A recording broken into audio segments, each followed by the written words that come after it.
Hey everyone, welcome to ZEN and TECH, our weekly podcast focused on centering your inner geek and using technology to help deal with the stresses of your connected life. I'm Rene, and your host for the show is Georgia. Before we begin, I just want to remind you that while Georgia is a therapist, she's not your therapist.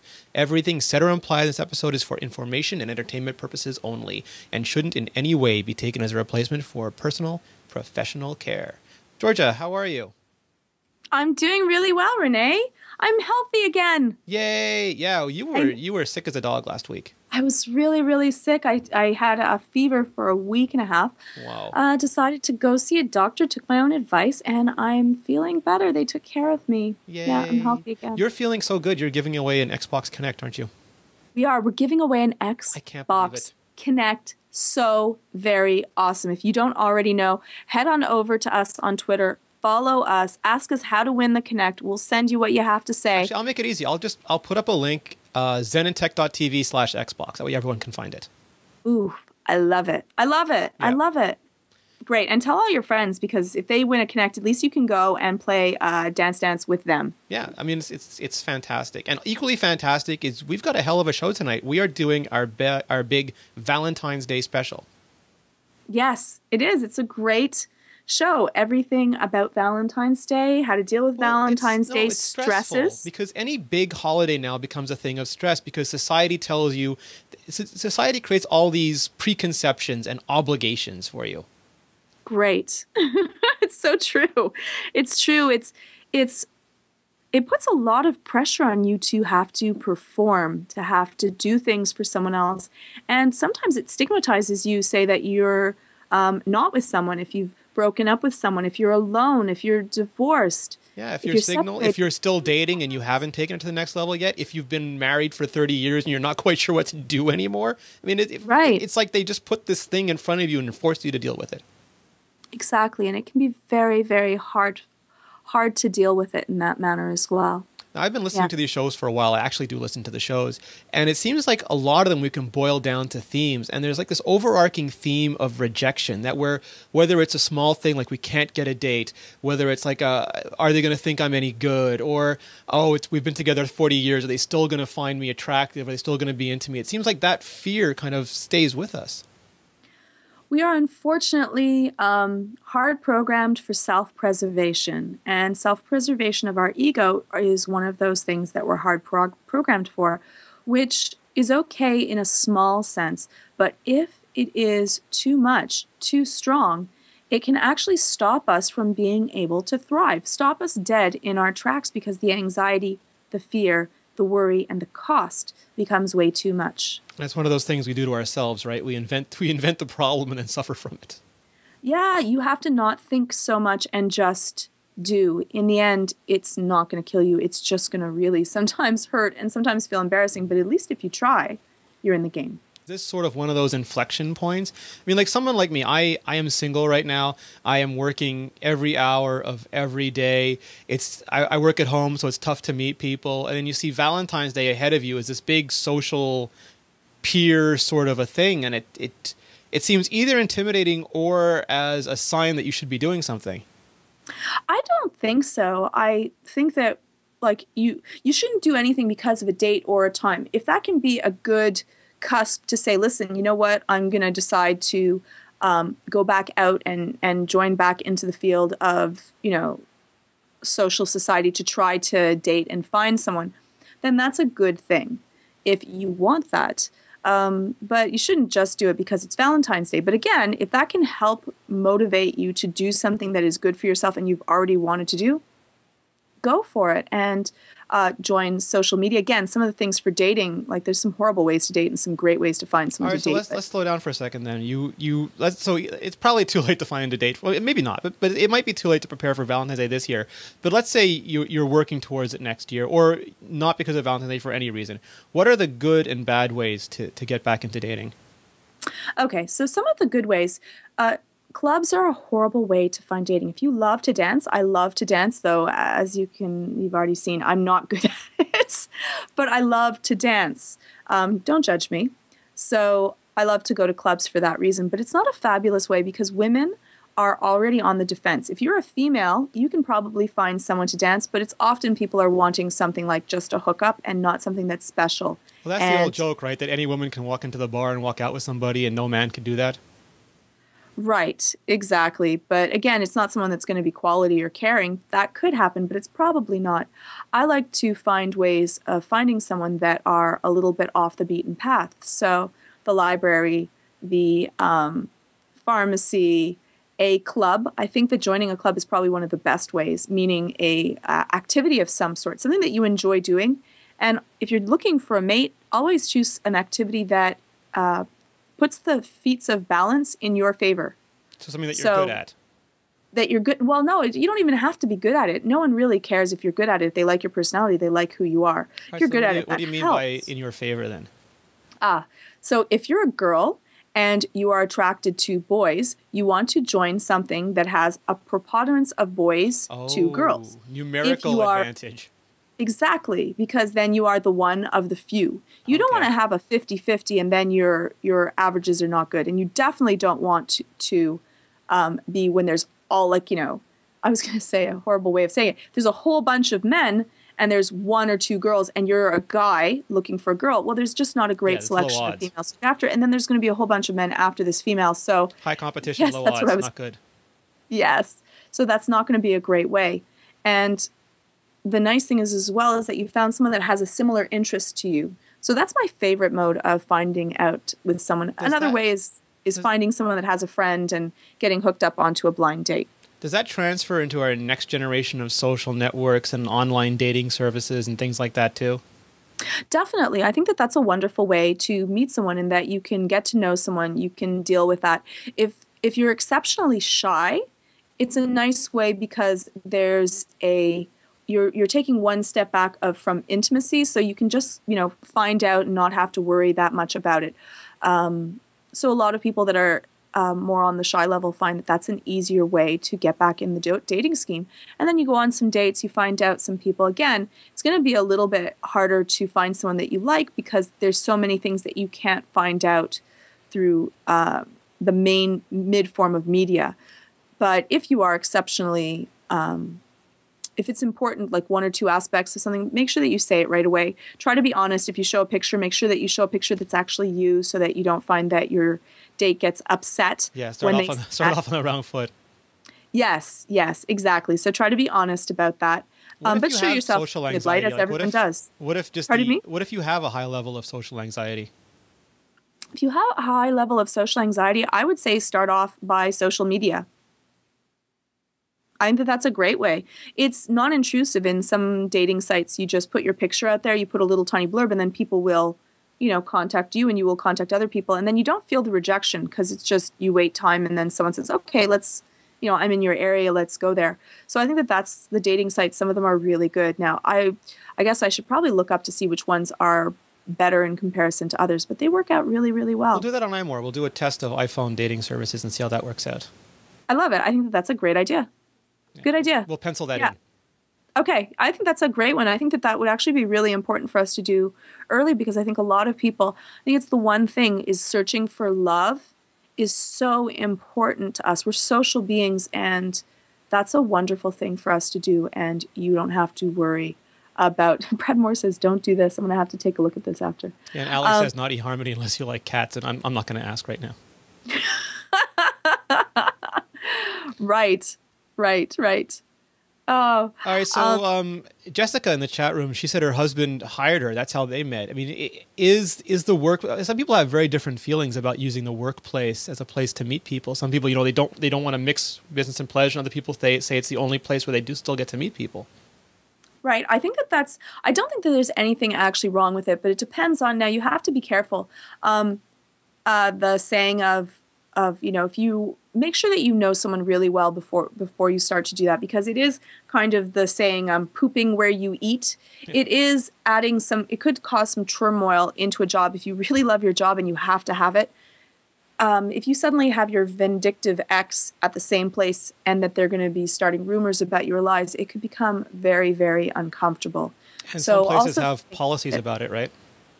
I don't think that those are right, though. You shouldn't have a policy about not dating when you go to work. It's not really right, and it's unenforceable. Well, there's sexual harassment laws. Yeah, but you're not like if someone wants to be sexually harassed, it's not being harassed.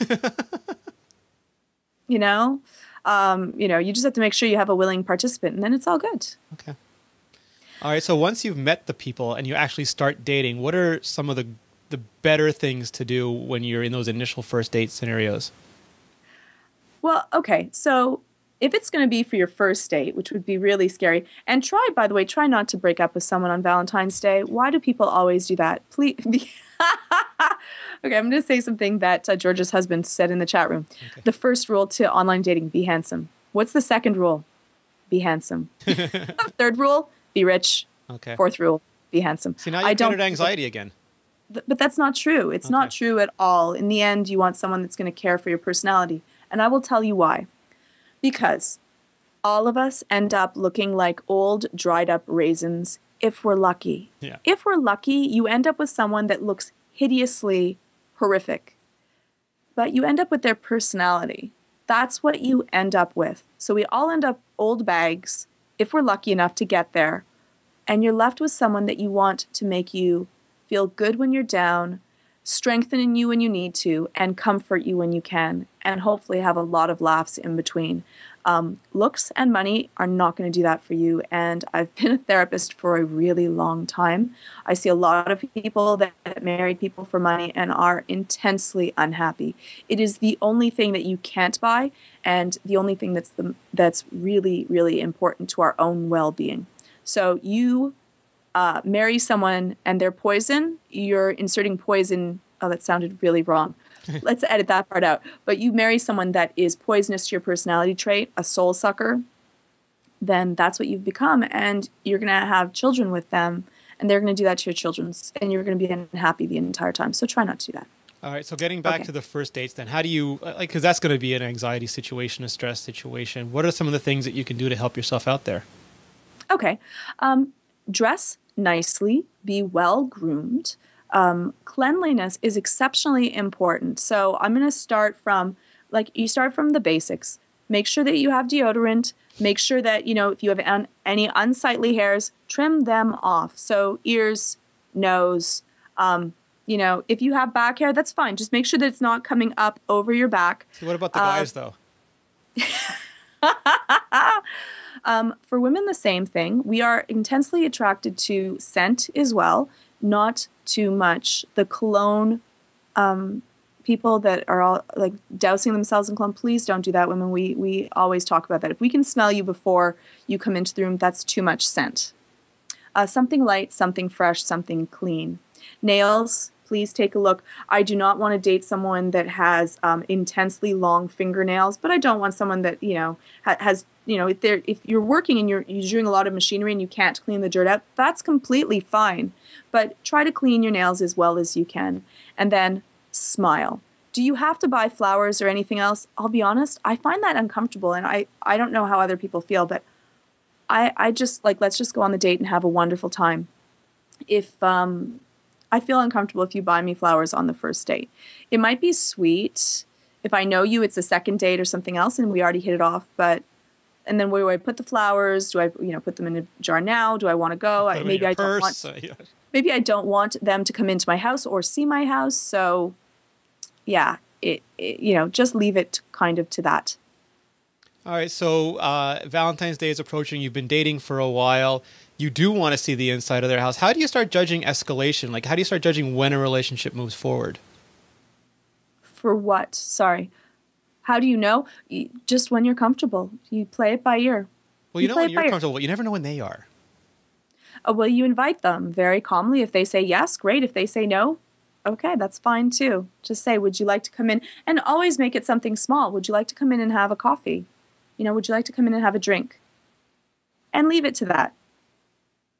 It does not have to be anything that's long. If you say, ooh, would you like to come in and watch a movie that's 2 hours of, most people would be like, no, if things go sour, I want to have a quick exit strategy. So most girls are going to be like, oh, there is no way. But If you're if it's just for a drink, that's it's a small cost to me to just come in for a drink. It's like 10 minutes. If I don't like it, I can bolt after 10 minutes and not feel bad. If it's a movie, I have to wait for that entire movie to be done before I can bolt, and I might be traumatized the entire time.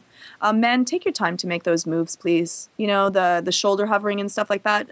Try not to do that. So the less certain you are, the slower you should be, and the smaller the barriers of entry you should make to the proposals.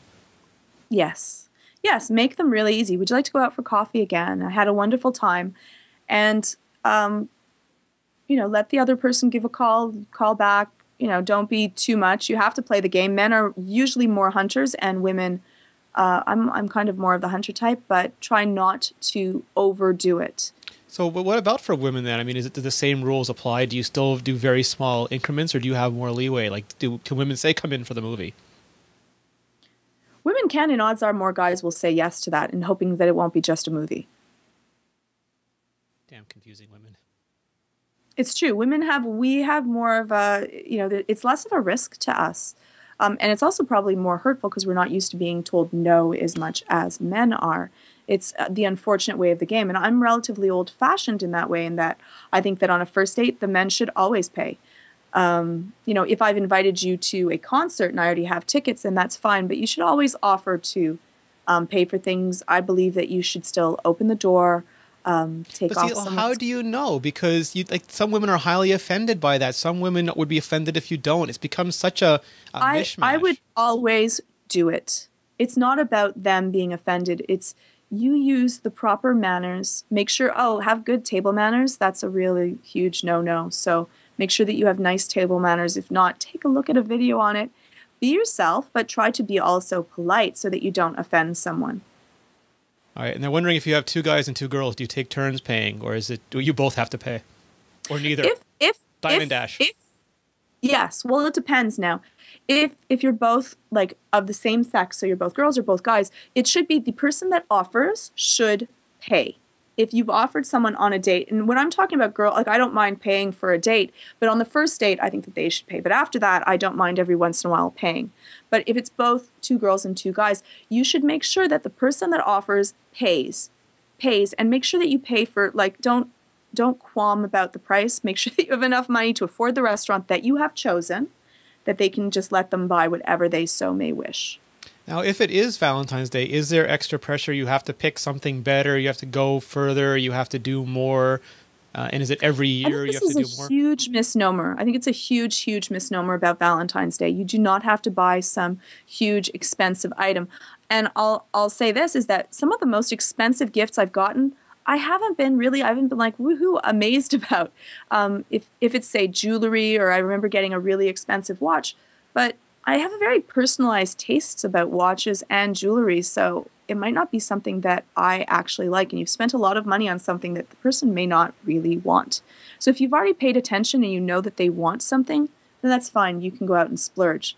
But a more important gift is saying to yourself, what does my mate really enjoy? What would make them feel special and cared about? And I like it not to be just a gift or just a card, but to have, here's the card, and then there's another little tiny treat later on in the day, so that it keeps that the dopamine, that excitement center, going for the entire day, which is a wonderful thrill. That I have a surprise for later. It's going to be this, and then say, okay, I'm just take them out. Don't even have to ask them. Just say, okay, we're just going somewhere. I'm not telling you where. Come and enjoy, and it doesn't have to be an expensive place. So a little patience, a little mystery.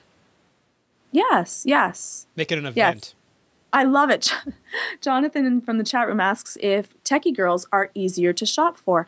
I'm actually very picky about my tech as well. If it is a new little tiny remote-controlled robot or watch or something like that, that's all good. That would definitely thrill me, no matter what. But if someone bought me, say, a Kindle, I'd be like, oh, that's a really thoughtful gift, but okay, I'm not going to use it. Or even Ali says about an Amazon gift card. An Amazon gift card, great. iTunes gift card, again, it's something that I do so often in my job. It would have to be something a little bit more more But foreign. in general, if you do go the gift certificate route or the online route, you're better off shopping with them and not just putting it in a cart and leaving it with them, right? At the beginning, you should probably buy something for them. And after a while after that, I actually love being taken out to go shopping. I think that that's a thrill for me, but I think that I might be different in that way. Yeah, it might not be something that they like, but I love to go and be taken out and buy whatever you want. I want to buy you something special, and you can give them a budget and go with them and let them buy something for you to order, and you can go together to a lingerie shop or a clothing shop or a tech shop. So here's the question. There's like this stereotype that you don't buy lingerie for a woman, you don't buy vacuum cleaners or kitchen stuff for a woman. You basically don't buy anything that you would want them to have. Yeah. If you buy them, say, a video game that you love to play and they don't, I'm not saying this has ever happened to me, but if you ever do that, that's actually your own gift. It's not for them. So if you buy them a poker night out and they hate to play poker, probably not great. Think about what they really, really enjoy. And it doesn't have to be expensive. I think that some of the nicest things are when it was just really thoughtful. So breakfast in bed, some sweet cards. I like to put gifts hidden around the house, little hearts with little things, what would you want? Thoughtful things like that. It doesn't actually have to be. It could be a meal that they've spent time to cook, research something. If you're going to research a meal, there's some wonderful recipe.com, allrecipes.com, that has great recipes that are already tried and true to other people, so you don't have to worry about bumbling it. And they do a good job of showing what it should look like after. And if they really want some things, like, I loved my little robot vacuum cleaner. I got that for Christmas, but I loved it. I wanted it. Again, it's a robot. It's a vacuum. So know the person you're shopping for and shop for them, not for you. Right. So you're moving from first date and you're getting towards first time, whether it's your first time, or it's your first time with the person. What kind of anxieties do you face then? I mean, that's almost like the great unknown for you. Yeah, that's a really hard one in that, do you tell them beforehand? Is that going to put too much pressure? How so may it be? I really believe in just kind of going with the flow. See how you feel and just let things happen. Don't overthink it. In the end, our anxiety is all about our thought process. Oh my God, what's this and that? How is it going to go? First, again, hygiene. If we're talking about anything that's dealing with sex, hygiene is the first thing. So make sure that you're all clean, all nooks and crannies. You're all good to go. Second thing is that... Wait. Shower first. I'm writing these down.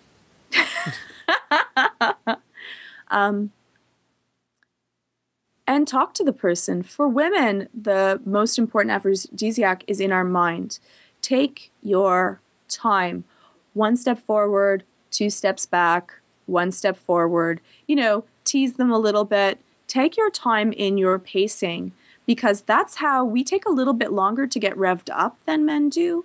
So enjoy that and make sure that they're at the same level that you are, so that will take a little bit longer for that. So make sure that you're thinking about them and that you can tell that they're interested at that level, and talk to them. Let them know what you like and what you don't like. I think a lot of issues with sex is that people don't actually speak about it. They're too embarrassed to say, I like this. Ooh, don't like that. Talk to your partner. That way that they can be... I know people that actually, after like 20 years, 10 years of being married, have not told their partner what they enjoy sexually. There's something that's not okay with that, because then your poor partner, it's now been 10 years, they've been doing something they thought you loved. Yes, exactly. Like, I love having, I thought you loved when I put my tongue into your ear. And you're like, no, I could not stand that. Please let them know. It's all I could do not to take your head off every time. It's not fair to them, and it's not fair to yourself, and it does change drastically your relationship. If you can have a wonderful relationship and mesh sexually as well as emotionally and be really good friends, then that's perfection. So it's not so much thinking about yourself, but thinking about them and communicating with them, and paying a lot of attention and taking a lot of time. Take your time. Take your time. Be honest with them.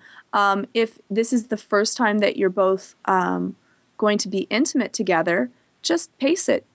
pace it as you so wish. This is your first time, then make sure that you've taken the time to let them know so that, and a lot of women love that. And a lot of men do as well. So it's actually a gift so that they can make sure that it's special and they can deal with it. And then the person Wait, but television says that music starts, everyone rips their clothes off, the camera goes up towards a fireplace, comes back down, and everything is done.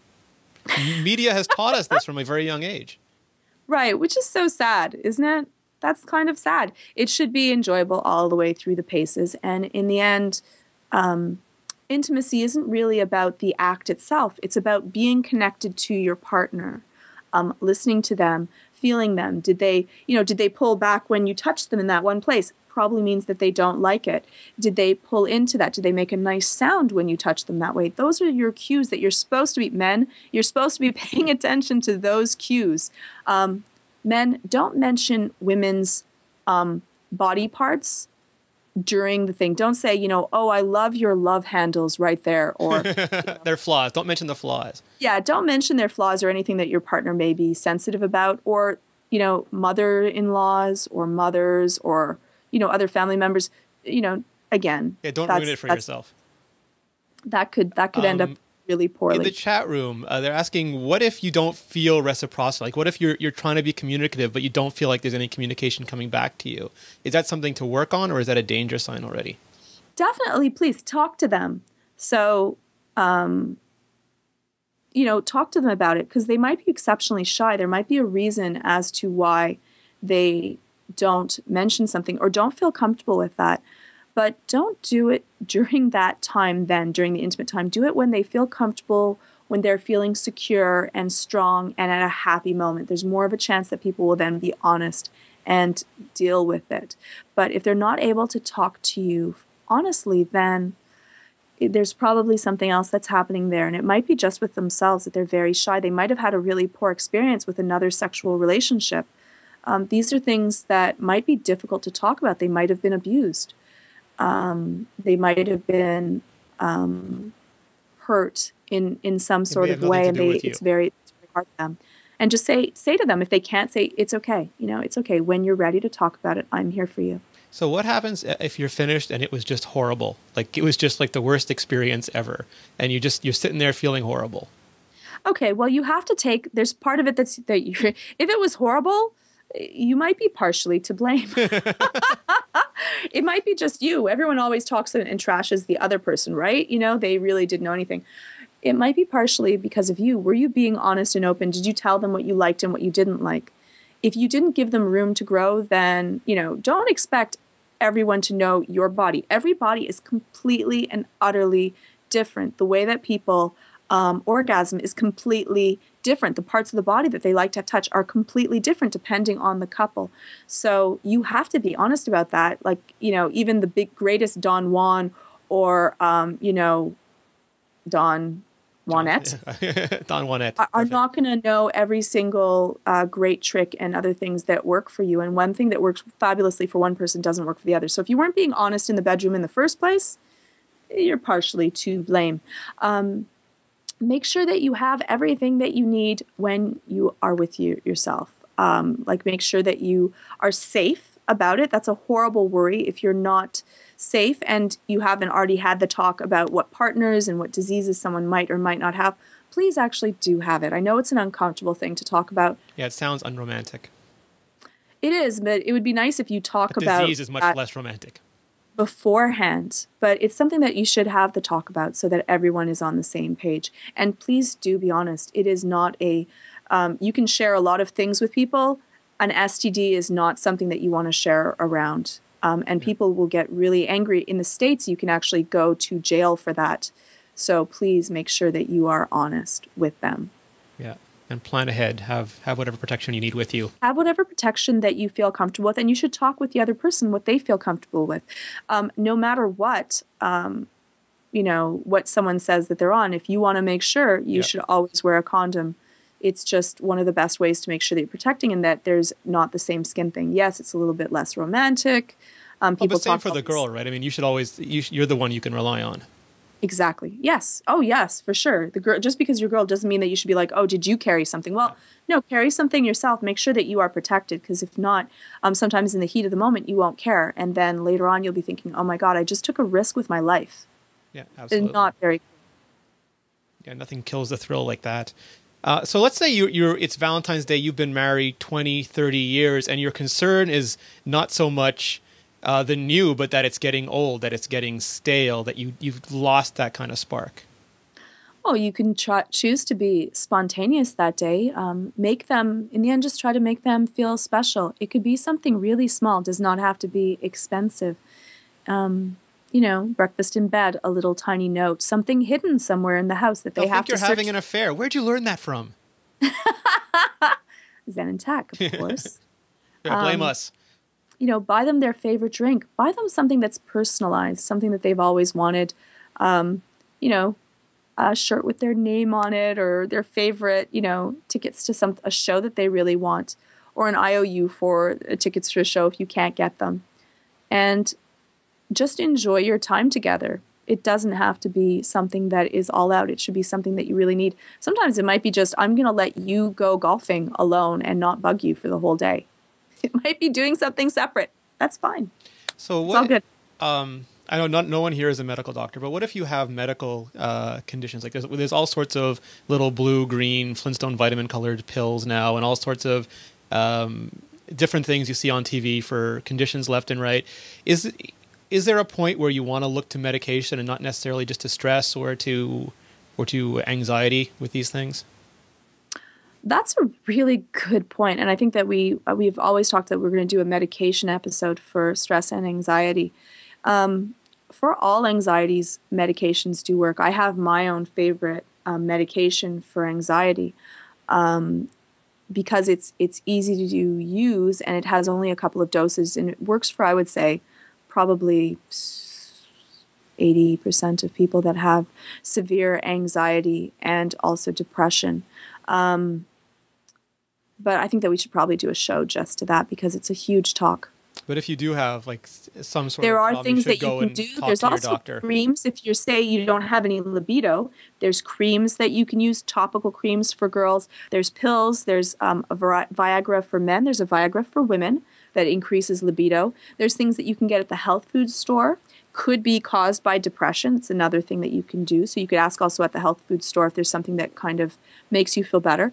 You can take a look if your thyroid is out of whack. That can cause different issues with sexual side effects. But all of those things, take a look, ask your medical doctor, and talk to them about it.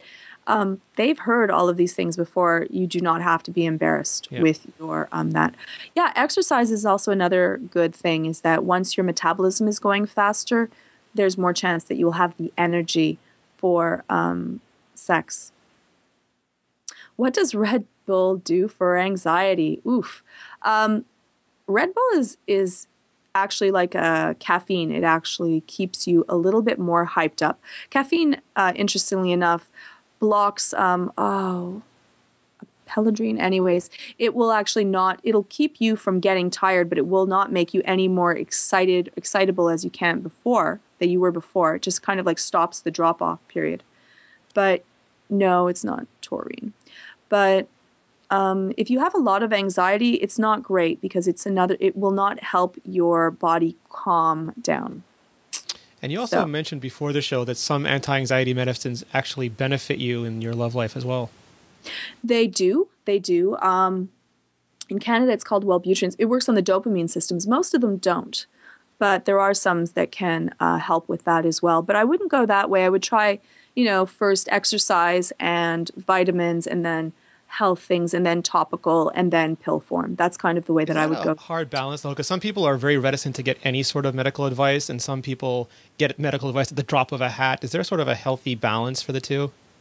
If you need it, again, I'm not one that I don't love going the medical route if I can try it on my own. My thyroid died out on me, and I took a year before I actually decided to do something about it. So I understand that, but in the end I said, well, I have one life to live. I want to live it to my fullest and be happy and healthy. So why am I going to, we have medications and things that can help us. Why am I going to choose not to live my life to the fullest when I could do more? So I guess kind of to sum up, don't let society dictate to you that just because it's Valentine's Day, you have to do something that's their stress and not yours to carry. Yes. If you don't have someone for Valentine's Day, that's not an important thing. But if you decide you want somebody, there's various things that you can do to sort of close that gap. Mm-hmm. And for everything else, if you're brand new to a relationship, if you're ready to take your relationship to the next level, if you've been in a relationship for a long time, the key is to think of the other person, to communicate. We got a whole show on communications you should listen to, and to take your time. Exactly. And enjoy. Enjoy. Enjoy. I've never heard of such a thing. Smiling doesn't hurt either.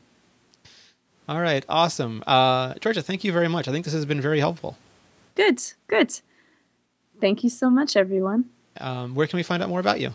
You can find me on the website, www.zenandtech.tv, and also on Twitter, georgia@tipb.com. Oh, and we're giving away a Kinect, so definitely. What? Tell me about this. Hold on a second. We're doing what? We are giving away a Kinect video game system. An Xbox Kinect? Yes, an Xbox Kinect video game system. We're giving away the whole system. So just tweet it out. It's amazing. Is there a Valentine's Day Kamasutra game for Xbox Kinect? I don't know, but if you're a developer, you'd probably make some money off of that. Anyway, you want this Xbox Kinect, all you have to do is go to, and we'll put it up. Actually, I'll make a post tonight. We'll put it up at zenandtech.tv/Xbox, and we'll give you all the details on how to enter to win it. Right. And send out the, just follow us on Twitter, and you can even ask us what you have to tweet out, and we'll send it to you so you can retweet that properly. Nice. Oh, yeah. It's pretty awesome. Yeah, it is. It is actually fantabulous. So make sure you go there, zenandtech.tv/Xbox. We'll have that up tonight. Wonderful. You can reach us at podcast@ZEN&TECH. You can reach us on Twitter @ZEN&TECH, or you can leave a comment when the show goes live. We are here each and every week, typically Sundays at 10 p.m. Georgia, again, thank you for sharing all this with us. You've been working for a very long time to amass this knowledge, and I find it, for one, very, very helpful, so I really appreciate it. Awesome. Well, good. And I wish everyone a happy Valentine's Day. And people in the chat room, you have been awesome as usual. They are. They're really, really awesome. I love it. I love it. Some of them took a few liberties with the jokes during tonight's episode, but that's okay too. We still love you. I don't know which joke, but okay. All right. You don't want to look back at the transcript. Oh, damn. Really? That bad, eh?